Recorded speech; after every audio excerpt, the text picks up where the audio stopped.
Hello, I welcome you all to this another interesting screencast, and in this particular problem we do have a cylinder that is falling from air with a speed of 10 feet per second onto the platform.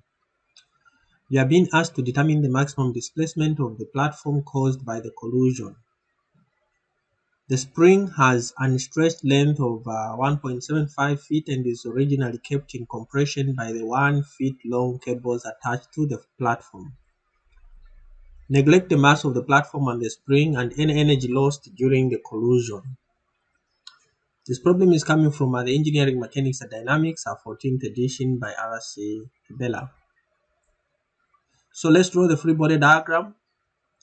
We have the weight, and we are going to have the spring force like so.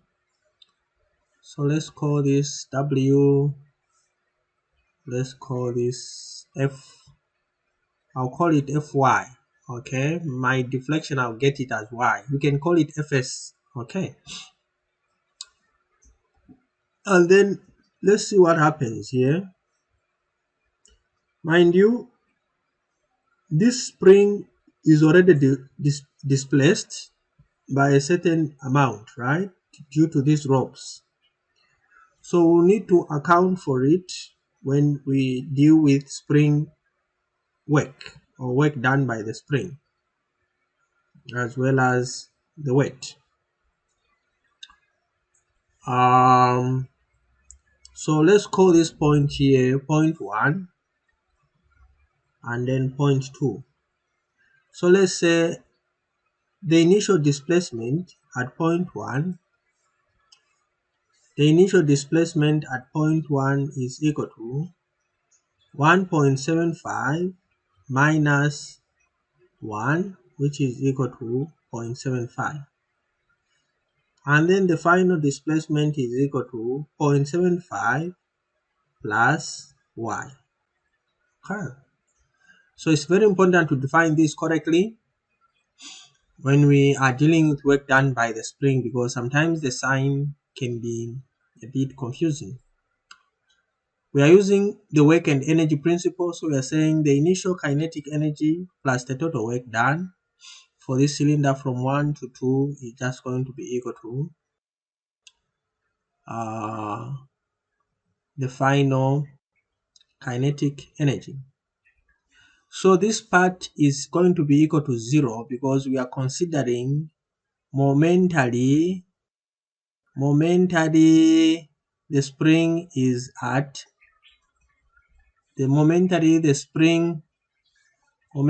spring stops, okay, at 2. Okay, all right, so let's write this equation now.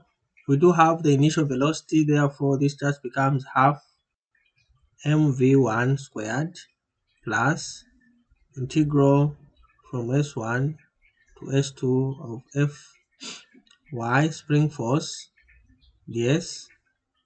Okay, then we are also going to have work done by the weight, which will just be equal to W plus let me call this distance here from there,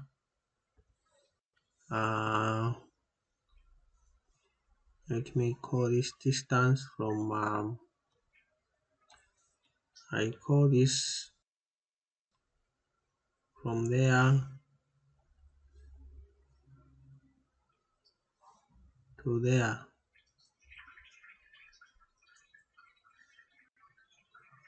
Okay, so let me call this as my h, so times h.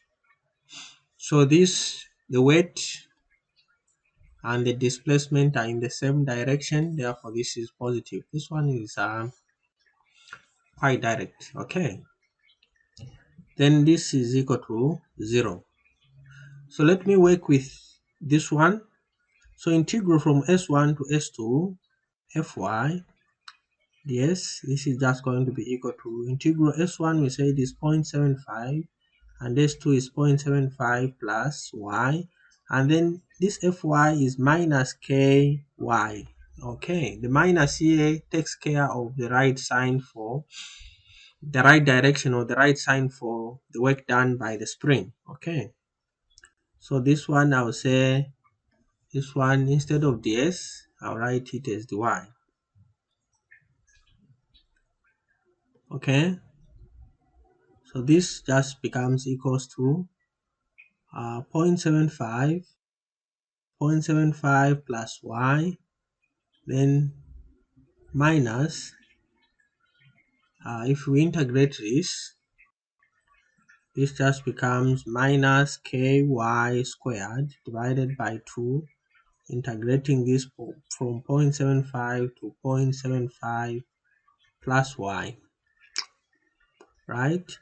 And if we went further, this just becomes k divided by 2, which in our case is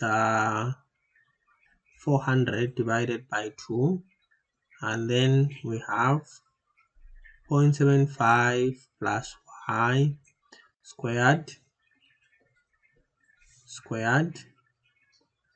minus 0.75 squared, like so.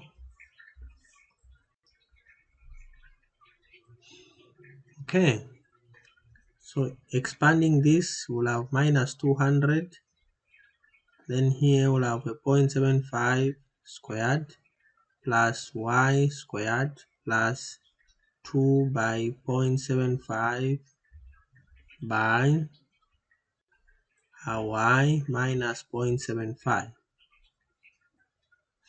Okay, so this and this goes, therefore we'll have a minus 200 y squared, and then minus 2 by 0.75 by 200, so this just gives us minus 300 y. Alright, so we have found one part. Okay,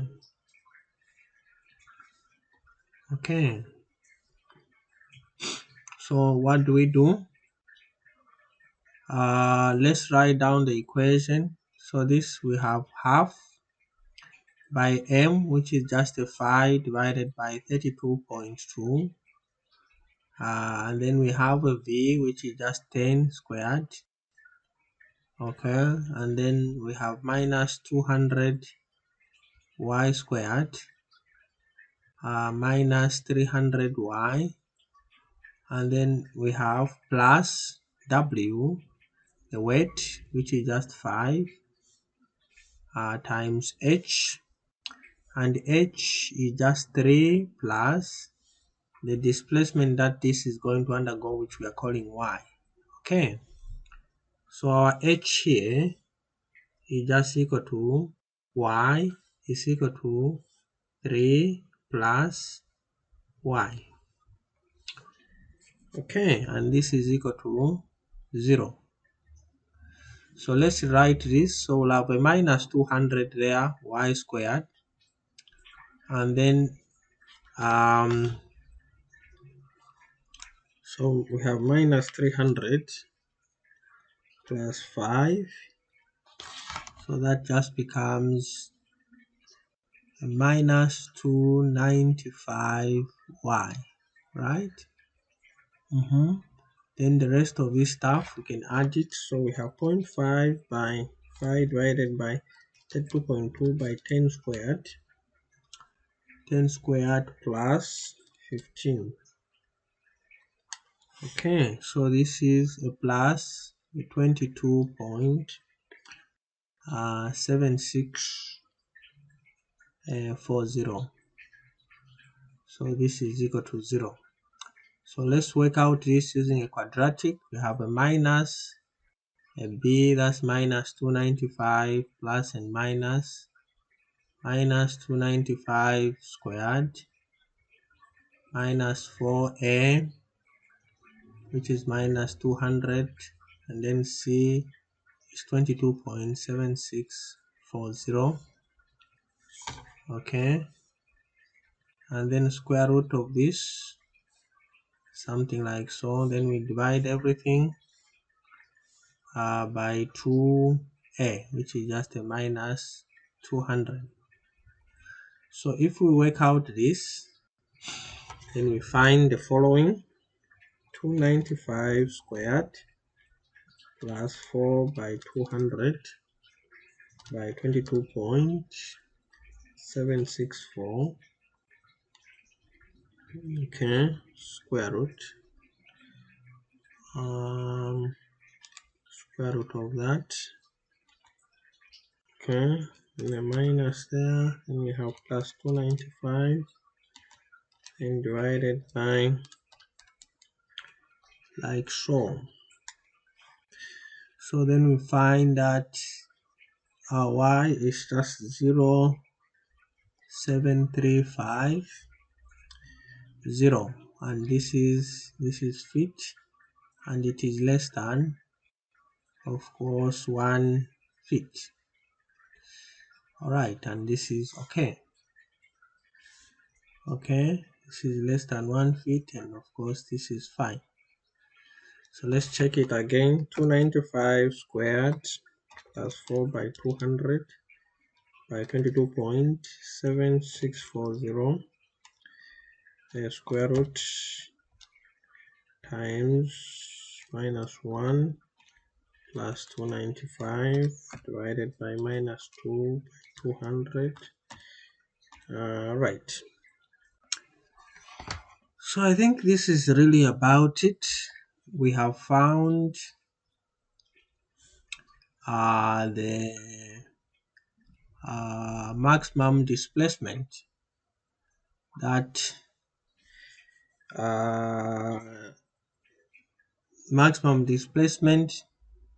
this particular spring will undergo. Right. Of course, we are measuring this from point 1, right? So I hope this particular video was helpful, and if it was, give me a thumbs up, like my video, continue subscribing and liking my channel. Bye bye, and see you in my next screencast.